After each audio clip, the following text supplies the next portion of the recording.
welcome to the Deep Dive. Today we're getting into something pretty significant, an issue that really affects a lot of people. Problem gambling. Yeah, it really does. We've looked at quite a range of sources trying to piece together a clear picture. Right, something thorough, but, understandable, because you hear so many terms for it, don't you? Oh, definitely. Ludopathy, gambling addiction, gambling disorder, Well, lots of labels.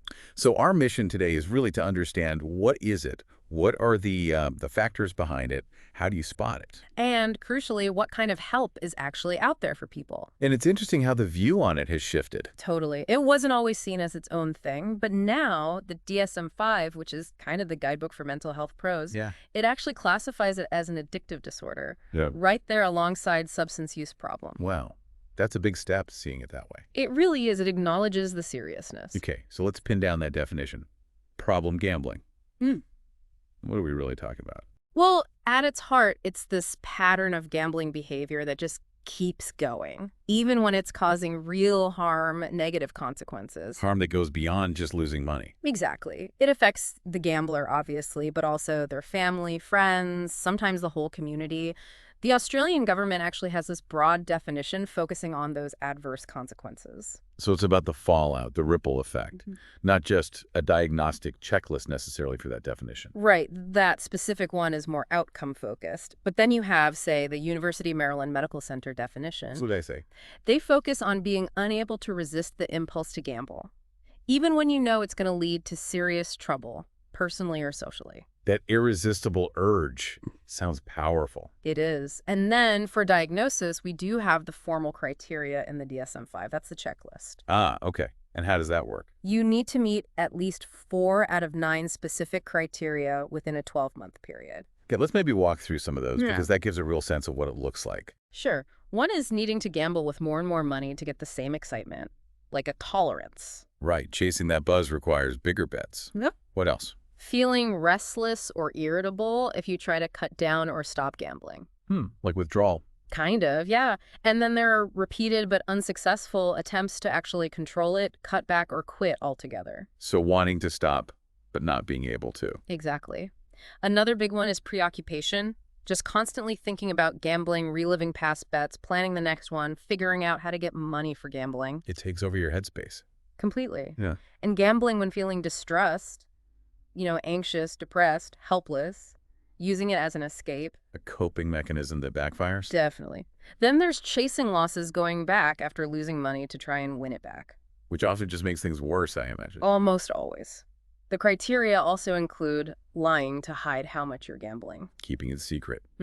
And jeopardizing or even losing important things, relationships, jobs, education, career opportunities because of the gambling. That's huge. And finally, relying on other people to bail you out financially because of gambling debts. That desperation. Wow. Taken together, that's incredibly disruptive. It really shows the severity. It absolutely does. It shows how it can just unravel someone's life. Okay, so we have a clearer picture of what it is. Now, the big question, why? What are the roots? What makes someone vulnerable? Right, the etiology. The sources point to, well, it's not just one thing. It's a mix of biological, psychological, and environmental factors. Let's start with the biology. What's going on in the brain? It's fascinating. There seems to be stuff happening with neurotransmitters, those brain chemicals. Like some studies found lower levels of norepinephrine in people with pathological gambling. Norepinephrine. Yeah, That's involved in alertness, excitement. exactly. So the idea is maybe they gamble partly to kind of compensate, to Yeah. artificially boost those levels and feel that excitement. That makes a certain kind of sense. Seeking the thrill to balance things out. Yeah. And there's also talk about serotonin deficiencies. We hear about serotonin with mood and impulse control. So lower serotonin might make it harder to resist those gambling urges. Potentially, yes, it's linked to compulsivity. Some comparisons have even been made to substance addicts, with, interestingly, some reports suggesting gamblers might have more physical withdrawal symptoms when they stop. Really? More than substance withdrawal? That's surprising. It was in some reports, yeah. Not something you'd automatically think with gambling. And then there's dopamine, the reward This chemical. comes back to dopamine, doesn't it? Often. Issues with how dopamine functions, dopamine dysregulation syndrome, that's been linked. And one small study, I think, in Berlin suggested differences in how opioids are released in the brain compared to others, even drug addicts. So maybe unique brain chemistry patterns in gambling disorder. It's possible it hints that way, but, more research is definitely needed there. It's complex. Okay, so biology plays a part, making some people perhaps more predisposed. What about the psychological side? A really common factor seems to be impulsivity, that tendency to act on a whim without thinking through the consequences. Acting first, thinking later. Kind of. And maybe less sensitive reward processing, meaning they might need a bigger thrill, a bigger win, to feel the same level of pleasure or reward as someone else. So the threshold for excitement is higher. Possibly. And as we mentioned, using gambling as an escape route from stress, anxiety, difficult feelings. A way to cope, but not a healthy one. Definitely not. And then there are the cognitive biases, these faulty ways of thinking that really fuel the fire. Ah, yes, the mental traps. Like what? Like the illusion of control, believing you can somehow influence random events, like a slot machine or a dice roll. When you really can't. Exactly. Unrealistic optimism, thinking you're more likely to win than you are. Overconfidence in your skills, maybe in poker or sports betting. And the classic gambler's fallacy. That's the one like, red came up 5 times, so black must be next. Precisely. That mistaken belief that past random events influence future ones. And there's this interesting term, behavioral spin process, or gambling spin. What's that about? Yeah. Sounds catchy. Yeah, it's like the act of gambling itself, the near misses, the occasional wins. It all creates this self-perpetuating cycle in your head. It keeps the mental roulette wheel spinning, making it incredibly hard to walk away. Wow, like the behavior itself reinforces the distorted thinking. Exactly. It traps people in this loop. Okay, so we've got biology, psychology, but we don't live in a vacuum. What about the environment? Social factors, Hugely important. First off, comorbidity is really common. meaning it often exists alongside other issues. Yes, high rates alongside substance use disorders, personality disorders, mood problems like depression, anxiety disorders, they often go hand in hand. Making everything more complicated. Definitely. Demographics play a role too. It's generally more common in men, particularly younger to middle-aged men. Family and friends can be an influence, positively or negatively. And you mentioned medication sometimes. Yeah, in rare cases, certain drugs, like some dopamine agonists used for Parkinson's or some antipsychotics, can have compulsive gambling as a side effect. It's unusual, but it happens. Good to be aware of. What else in the environment? Things like experiencing trauma, high job stress, loneliness. Other addictions, even things like video game addiction, can be contributing factors. So life circumstances matter? Absolutely.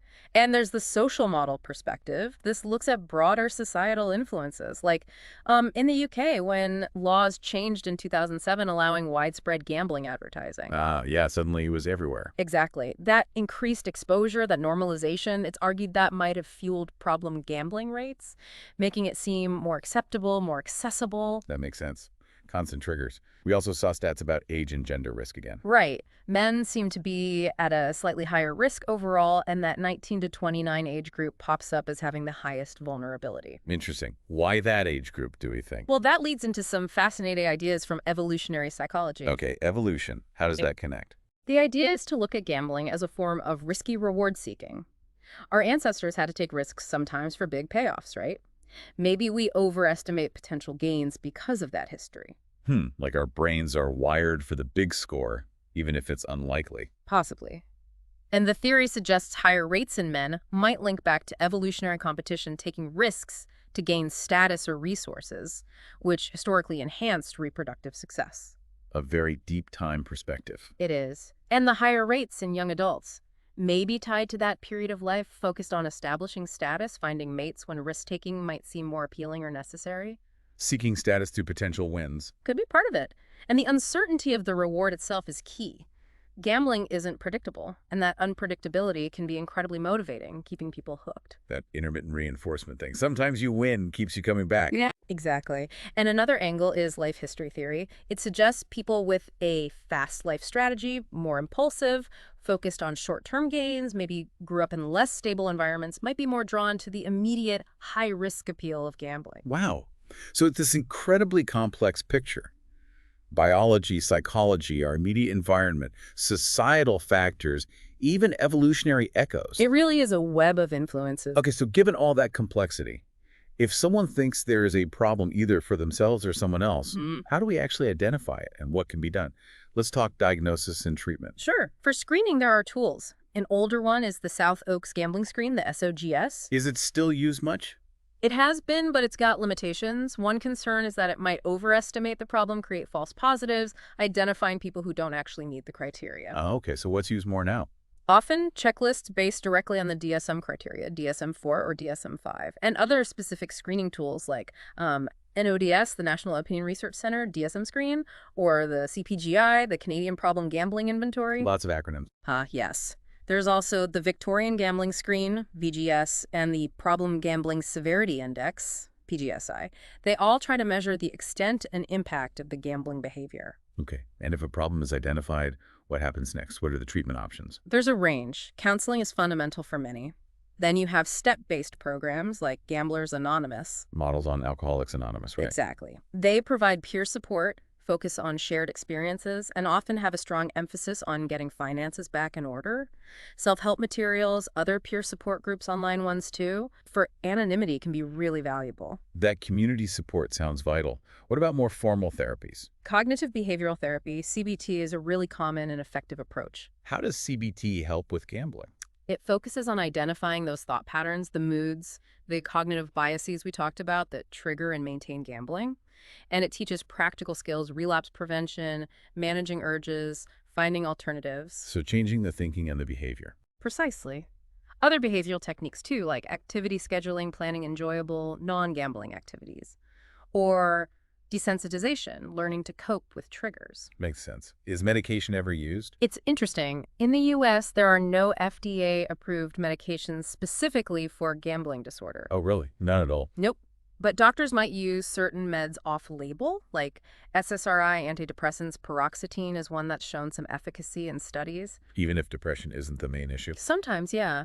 For people who also have bipolar disorder, sustained-release lithium might be considered. And opioid antagonists, drugs like nalmefene, have shown promise in trials. They sort of block the high from gambling. Interesting mechanism. Yeah.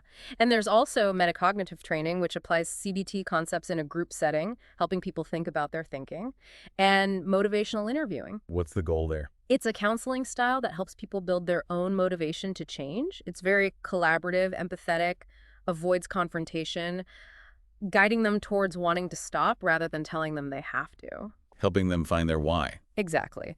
And those antidepressant studies had some key findings. Drugs affecting serotonin can reduce gambling, sometimes even at lower doses than needed for depression, and they can work even if the person isn't particularly anxious or depressed. That's really significant. What about self-exclusion programs? Banning yourself from casinos or betting sites? They definitely exist and are used in many places. The idea is to create a voluntary barrier. Do they work? They can help some people, but effectiveness and enforcement are big question marks. We saw that example from Ontario, Canada. They had facial recognition tech in casinos. All right, you mentioned that. And people on the self-exclusion list still managed to get in and gamble. The casino spokesperson basically said it's not foolproof. The onus is still on the individual. So it's a tool, but maybe not a guaranteed block for someone determined or in deep. That seems to be the reality. Helpful for some, but not a magic bullet. Okay. Stepping back again, let's look at the wider impact. This isn't just an individual struggle, is it? Not at all. The social cost is massive. In Australia, back in 2010, it was estimated at AUD $4.7 billion a year. Billion. Wow. Yeah, and the harms are so wide-ranging. We're talking higher rates of depression, anxiety, tragically, suicide, lower work productivity, job losses, relationship breakdowns, divorce, involvement in crime to fund gambling. Like fraud. Exactly. One survey found problem gambling was the most common motive for fraud, with huge average losses per case. It drives desperation. Bankruptcy is another consequence. Just devastating ripples outwards. How common is problem gambling globally? Do we have numbers? The rates vary. In Europe, estimates are often somewhere between 0.5% and 3% of the adult population. Specific studies in the UK and Norway give finer detail. Okay. In Mexico, there's concern it could affect, 1 to 3 million people, and a worrying trend seen in many countries is higher prevalence among adolescents and young adults. That youth angle keeps coming up. What about North America? U.S. data from 2008 suggested maybe 0.6% pathological, 2.3% problem gamblers. Other studies show ranges, maybe 0.1% to 0.6% for pathological gambling in general. Nevada, unsurprisingly, tends to have the highest rates. Because Vegas and Reno, presumably? Presumably. A meta-analysis looking back at 1997 data put the U.S.-Canada rate around 1.1%. Canada sees varying rates by province, too. Overall, we might be talking about millions of adults in the U.S. alone dealing with gambling addiction. And our rates changing. There's concern they're rising, especially among young men. An Ohio study pointed to factors like more time spent online, game-like elements in betting platforms, and the sheer increase in legalized gambling, particularly sports betting. Easier access seems key. It really does. In Argentina, rising rates were linked to just the impressive offer, so many opportunities to gamble, like bingos. Africa is also seeing increases, especially among youth, sometimes linked with substance use or other risky behaviors. What about Asia? Gambling is often restricted there, isn't it? It is, which makes studying it harder. But it definitely happens, often through loopholes or underground channels. And it's been linked to issues like homelessness, for example, in Osaka, Japan. And that link between gaming and gambling. Loot boxes. That's a huge emerging area.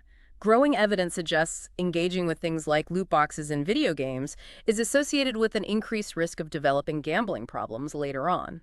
There's a big review coming in 2025 looking into that specifically. Definitely something to watch. Does proximity matter? Like living near a casino? Seems so. An Australian study found people living really close, like within 100 meters of a gambling venue, visited them much more often, suggesting increased risk. Australia tracks national stats, too, for problem and moderate-risk gamblers. And the long-term health impacts. They go beyond just the financial. Absolutely. Relationship problems, legal troubles, sure. But also physical and mental health issues. And critically, that increased risk of suicide is very real. That's incredibly serious. It is. Suicidal thoughts, suicide attempts are significantly higher. Some research suggests starting gambling problems earlier in life might mean a higher lifetime suicide risk. And having other issues like substance abuse or mental disorders on top just makes that risk even greater. A truly dangerous combination. Yeah. That Australian hospital study you mentioned earlier, finding 17% of patients presenting with suicidal issues were problem gamblers, that's stark. It really drives home the severity.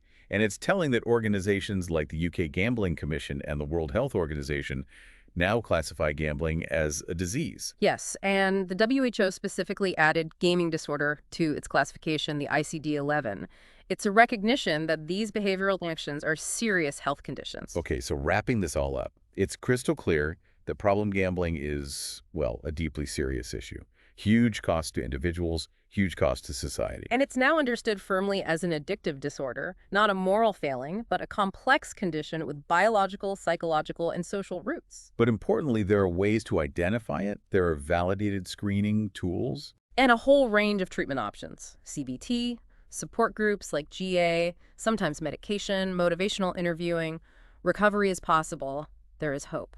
Which leads us to a final thought, something for you, our listeners, to maybe ponder.